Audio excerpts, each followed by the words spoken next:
ఈ రోజున నేటి వైశిష్యంలో భాగంగా మనము ఒక చక్కటి మోటివేషనల్ స్టోరీ లాంటిది ఒకటి తెలుసుకుందాం. అది కూడా దేనికి సంబంధించిందంటే మానవ జీవితం యొక్క విలువ, అంటే వాల్యూ ఆఫ్ హ్యూమన్ లైఫ్ అంటాం కదా, దాని యొక్క విలువ, దాని విలువకి సంబంధించిన ఒక చక్కటి కథ మన ఇవాళ తెలుసుకోవడానికి ప్రయత్నం చేద్దాం. దాంట్లో భాగంగా ఒకానొకప్పుడు ఒక ప్రదేశంలో బుద్ధుడు తన యొక్క బృందంతో కలిసి ఆయన ఊరు తిరుగుతూ ఉంటారనమాట. అలా తిరుగుతూ ఒకానొక ప్రదేశానికి ఆయన వచ్చినప్పుడు ఆ ప్రదేశంలో ఆయన యొక్క శిష్యగణంతో పాటు ఆయన కూర్చొని ఉంటారు. ఈ లోపల ఆ ప్రదేశంలో అంతకుముందు ఆయన అభిమానించే, ఆయనకి ఎంతోమంది ఫాలోవర్స్ ఉంటారు కదా బుద్ధుడు అంటే, వాళ్ళందరూ కూడా ఆయన దగ్గరికి వచ్చి వారి యొక్క కష్ట సుఖాలు చెప్పుకొని ఆయన దగ్గర సలహా సంప్రదింపులు చేసి ఆయన వచ్చినందుకు చాలా వరకు ఆనందపడి వాళ్ళ యొక్క వ్యక్తిగత విషయాలు, వాళ్ళ బాధలు, వాళ్ళ కష్టాలు మొత్తం అన్నీ ఆయనతో పంచుకొని, అలాగే ఆయన ఆశీస్సులు తీసుకొని అన్నీ చెప్పి చాలా ఆనందపడతారనమాట. చెప్తున్నప్పుడు అందులో ఒక వ్యక్తి ఏమంటాడంటే, ఈ ఊళ్ళో ఇంకో అతను ఉన్నాడండి, అతను చాలా అందరినీ తిడుతూ ఉంటాడు, ఇబ్బంది పెడుతూ ఉంటాడు, అతనితో మాకు చాలా ఇబ్బందులుగా ఉన్నాయి అన్నట్టుగా ఆ వ్యక్తి మీద చెప్పడం జరుగుతుంది. కానీ బుద్ధుడు ఏమంటాడంటే, మీరైతే అతని దగ్గరికి ఒకసారి తీసుకురండి, నేను కూడా చూస్తాను అంటాడు. అనగానే వాళ్ళు ఏమంటారంటే, అయ్యయ్యో వద్దండి, మీ దగ్గరికి వస్తే మిమ్మల్ని కూడా తిడతాడు, అతను ఎవరు వీళ్ళు వాళ్ళని ఏం లేదు, అందరినీ తిడుతూనే ఉంటాడు అతను, దానివల్ల ఏంటంటే అనవసరంగా మీ దగ్గరికి తీసుకొచ్చి మిమ్మల్ని కూడా ఇబ్బంది పెట్టినట్టు అవుతుంది కదా అంటే, ఏం పర్లేదు, అసలు అతను ఏంటో, అతని బాధ ఏంటో, అసలు అతను ఎందుకు ఇలా చేస్తున్నాడో మనకు కూడా తెలియాలి కదా, అతను ఒకసారి తీసుకొస్తే సమస్య ఏం లేదు, నేనేమనుకోను, తీసుకురండి అంటాడు. అంటే వీళ్ళందరూ వెళ్ళి ఏం చేస్తారంటే ఆ వ్యక్తిని మొత్తానికి తీసుకొస్తారు. రాగానే అతను చిరాకు పడుతూ, నాకు అసలు ఇలాంటివంటే చాలా చిరాకు, అసలు నన్ను ఎందుకు రప్పించారు ఇక్కడికి, అసలు మీరెవరు అంటూ మళ్ళీ తెచ్చిన వాళ్ళందరినీ మళ్ళీ తిట్టడం మొదలు పెడతాడు. అంటే వాళ్ళు ఏమంటారంటే, లేదు ఇదిగో నేను తెమ్మన్నారు ఇలాగా, అందుకని తీసుకొచ్చామని చెప్పి బుద్ధుడిని చూపిస్తే, బుద్ధుడు ఏమంటాడంటే, బాబు ఏంటి నీ యొక్క సమస్య అంటే, నా సమస్య ఏమన్నా నువ్వు తీరుస్తావా, ఇలాంటి వాళ్ళని చాలామందిని చూశాను, నాకు ఇప్పుడు చాలా డబ్బులు కావాలి, నువ్వేమన్నా ఇస్తావా, మీరు అందరూ పై మాటలే తప్ప ఎవరు ఏమీ చేయరు, ఊరికే అలా అనవసరంగా నా సమయాన్ని వేస్ట్ చేస్తున్నారు, తిరిగి అలా అంటాడు.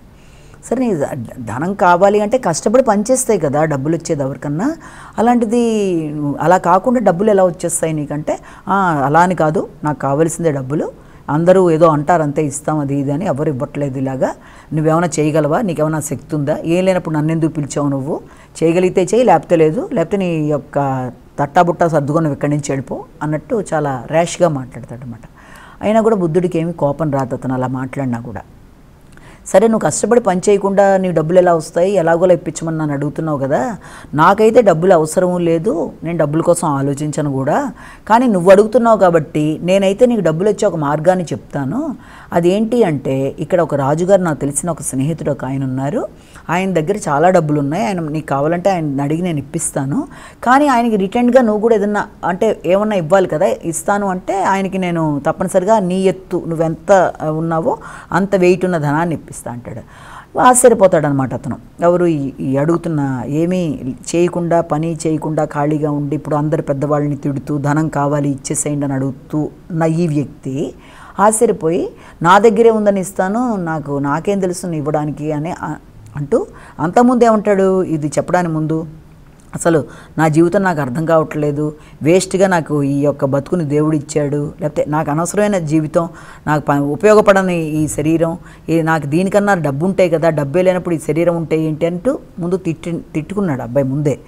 అలాంటిది అతని దగ్గర అంతకుమించి ఇంకేం లేదు కదా శరీరం తప్ప, మరి అలాంటప్పుడు అతను ఇవ్వగలిగింది ఏముంది, అందుకని అతను ఆశ్చర్యపోతాడు అన్నమాట. నేనేం ఇస్తాను రాజుగారికి రిటర్న్గాను అని చెప్పని అడుగుతాడు. నేనేమి ఇవ్వగలుగుతాను, నా దగ్గరే ఉంది ఇవ్వడానికంటే, లేదు నీ దగ్గర ఉంది, నువ్వేం చేస్తావంటే, ఆయన కొడుక్కి 2 కళ్ళు లేవు, ఆ కళ్ళు కనుక ఎవరైతే ఇస్తారో బతుకున్న వ్యక్తిపై తీసుకుంటారట వాళ్ళు, కాబట్టి నీ 2 కళ్ళు కనుక ఇస్తే నీకు నీ వెయిట్ ఎంత ఉన్నావో అంత డబ్బులు నేను ఇప్పిస్తాను, నేను నీకు ఖచ్చితంగాను, నేను చెప్తే ఆయన వింటారు అంటాడు.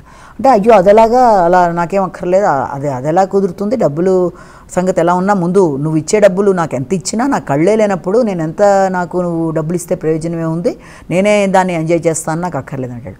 పోనీ సరే 2 కళ్ళు ఇవ్వద్దులే, పోనీ ఒక్క కన్ను ఇవ్వు, ఆ కన్ను ఇచ్చినా నీకు అంత వెయిట్ ఉన్న డబ్బులు, 2 కళ్ళకి ఇచ్చిన డబ్బులే ఒక్కంటికి కూడా ఇప్పించే ఏర్పాటు నేను చేస్తానంటాడు.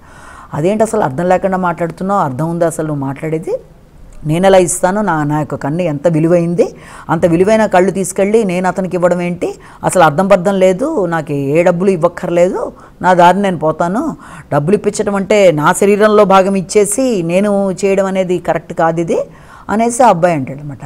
వెంటనే బుద్ధుడు ఏమంటాడంటే, అదేంటి ఇప్పుడు నువ్వే కదా అన్నది, నీ శరీరం యూజ్లెస్ అని చెప్పి నువ్వే చెప్పావు, వేస్ట్గా ఉంది నా యొక్క శరీరం, నన్ను అనవసరంగా పుట్టాను నేను, నాకు అనవసరమైన నా యొక్క డబ్బులే లేనప్పుడు ఇవి ఉండి శరీరం ఎంత అన్నట్టుగా మాట్లాడావు కదా, మరి విలువలేని ఆ శరీరంలో నేను అడుగుతున్నది నేను కేవలం కళ్ళే కదా, అవే చాలా ప్రైజ్లెస్, వాటి వెలకట్లేనట్టుగా నువ్వు చెప్తున్నావు, మరి నీ కళ్ళే వెలకట్లేనంత విలువైనప్పుడు ఒక్క కన్నైనా మరి నీ శరీరం ఎంత విలువైంది, మరి అది విలువలేనిది అనేసావు కదా నువ్వు ఇప్పుడే అని అడుగుతాడు. అప్పుడు అతనికి తెలుస్తుంది అన్నమాట తను మాట్లాడిన విషయంలో తప్పు, అంటే తను ఎలా మాట్లాడాడో ఇప్పటిదాకా విలువ లేదు, నా శరీరం వేస్ట్ అని ఇంత మాట్లాడేది. వెంటనే వాడు తన కళ్ళమణిళ్ళు వచ్చి బుద్ధుడి కాళ్ళ మీద పడి తన తప్పుని గ్రహిస్తాడు. అంటే నీ శరీరం ఉపయోగం లేకుండా భగవంతుడు నేను సృష్టించాడు, అంటే ప్రకృతి నీకు ఇచ్చిన వరం కాబట్టి అది ఆ గిఫ్ట్ లాంటి దాన్ని మనకి ఊరికే వచ్చిన వాటి మీద విలువ అనేది వ్యక్తులకి తక్కువ ఉంటుంది. కాబట్టి శరీరంలో అన్ని భాగాలు వర్క్ చేస్తూ చక్కగా వ్యక్తిని దేవుడు పుట్టించిన తర్వాత ప్రకృతి మనకు ఆ రకమైన జీవితాన్ని ఇచ్చినప్పుడు దేవుడికి మనం థ్యాంక్ఫుల్గా ఉండాలి.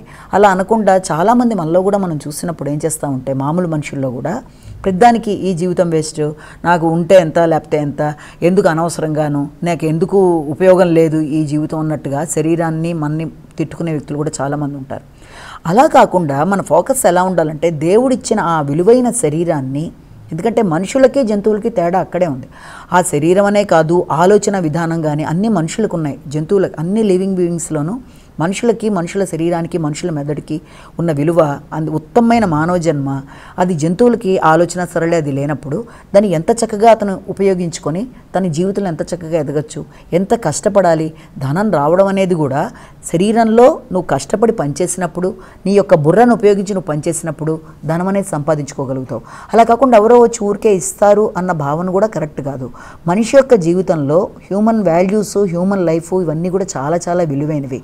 ఆ యొక్క విలువని అర్థం చేసుకొని దాన్ని సరైన మార్గంలో పెట్టుకొని శరీరాన్ని కానీ బుర్రని కానీ ఉపయోగించుకుంటూ వ్యక్తి ముందుకు వెళ్ళినప్పుడు తప్పనిసరిగా అనుకున్నవన్నీ అతను పొందడానికి, సక్సెస్ఫుల్ లైఫ్ రావడానికి వ్యక్తి కష్టపడాలి. సిస్టమేటిక్ లైఫ్ అనేది తను అలవర్చుకొని ప్రతిదాన్ని కూడా అంటే తనకున్నదాన్ని ఎలా ఉపయోగించుకోవాలని చూసుకోవాలి తప్ప లేని విషయాల మీద, తన దగ్గర లేని వాటి మీద ఫోకస్ చేసి అవి లేవు కాబట్టి నేను ఇలా ఉన్నాను అని అనుకునే కన్నా తన దగ్గర ఉండేవేంటి, తన దగ్గర ఏముంది, తన యొక్క బుద్ధి బలాన్ని ఉపయోగించుకోవాలి, తన యొక్క శక్తిని ఉపయోగించుకోవాలి, తనకి భగవంతుడిచ్చిన శరీరాన్ని ఉపయోగించుకోవాలి. ఏది అవసరం లేదనేది ప్రపంచంలో ఎక్కడా ఉండదు. ఒక నేచర్ అనేది ఒకదాన్ని సృష్టించింది అంటే దాన్ని యూటిలైజ్ చేసుకోవడం అనేది ఆ వ్యక్తి మీద ఆధారపడి ఉంటుంది. కాబట్టి అంత చక్కగా దేవుడు మానవ జన్మ ఇచ్చినప్పుడు మిగిలిన జంతువులు వాటికి ఆలోచన సరళి లేదు, అలాగే అవి వాటిని వ్యక్తపరిచి మాటల రూపంలో చెప్పలేవు. మాట్లాడగలిగిన శక్తి అయినా, ఆలోచించే శక్తి అయినా, పని చేయగలిగిన శక్తి అయినా అన్నీ కూడా ఒక మనిషికి ఉన్నప్పుడు ఆ మనిషి దానికి ఆ విలువను అర్థం చేసుకుని తన జీవితాన్ని దాని ప్రకారం ఉపయోగించుకుంటూ ముందుకు వెళ్ళినప్పుడు మంచి సక్సెస్ఫుల్ పర్సన్ అవుతాడు. కానీ చాలామంది మనుషుల్ని చూస్తే తన దగ్గర ఉండే వాటిని పక్కన పెట్టేసి తన దగ్గర ఏవైతే లేవో ఆ లేని వాటి గురించి, అది లేదు కాబట్టి నీ దగ్గర 10 మంచి విషయాలు ఉన్నా 11వ విషయం లేకపోయేటప్పటికి ఆ 11వ విషయం లేదు కాబట్టి 10 విషయాల్లో తను వెనకబడినట్టు అనుకుంటాడు తప్ప ఒక్క విషయాన్ని ఉన్నా కూడా 10 విషయాలు లేకపోయినా ఒక్క విషయంతో కూడా ముందుకు వెళ్ళడానికి తను చేయవలసిన ప్రయత్నాలు తను చేయాలి. దానికి అతని యొక్క ఆలోచనలు, తన యొక్క శరీరం, తన యొక్క అన్ని విషయాల్ని చక్కగా ఉపయోగించుకుంటూ హార్డ్ వర్క్ చేస్తూ ప్రతిదానికి కూడా ఇతరుల మీదే ఆధారపడిపోకుండా, అంటే వచ్చేయాలి అనేది ఏది రావడానికైనా శ్రమ అనేది చాలా అవసరం. కాబట్టి శ్రమపడి శరీరాన్ని ఉపయోగించుకొని ఈ కథలో అబ్బాయి అదే కదా చెప్పింది, నా శరీరం వేస్ట్ అని ముందు అనుకున్నది తనే, కానీ తన కళ్ళు చాలా ప్రైజ్లెస్, అంటే విలువ వెలకట్టలేనివి. అలాంటప్పుడు ఎంత ధనం ఉంటే మాత్రం నాకెందుకు, నా కళ్ళు లేనప్పుడు అనుకున్నట్టే. అంటే అంత విలువైన శరీరాన్ని, అంత విలువైన శరీరంలో ఒకానొక భాగమైన మన యొక్క ఆలోచనలో వచ్చే బుర్రని, మన యొక్క కళ్ళని, ప్రతి అవయవాన్ని భగవంతుడు సృష్టించి ఇచ్చినప్పుడు దాన్ని దేనికి ఉపయోగపడే విషయాన్ని దాన్ని చక్కగా ఉపయోగించుకుంటూ ముందుకు వెళ్ళి చక్కగా జీవితాన్ని ఉన్నత విలువల్లో ఉన్నత వ్యక్తిగా ఉన్న వాటితో సంతోషపడుతూ ఎదగడానికి ప్రయత్నం చేస్తూ ఇతరులతో కంపేర్ చేసుకోకుండా ముందుకెళ్ళినట్లయితే మానవ జీవితానికి చక్కటి సార్థకత అనేది ఏర్పడుతుంది. నమస్కారం. వీక్షించారు కదండి, ఇదే ఈనాటి శుభదినం కార్యక్రమం. తిరిగి రేపటి కార్యక్రమంలో మళ్ళీ కలుసుకుందాం. అంతవరకు సెలవు. నమస్కారం.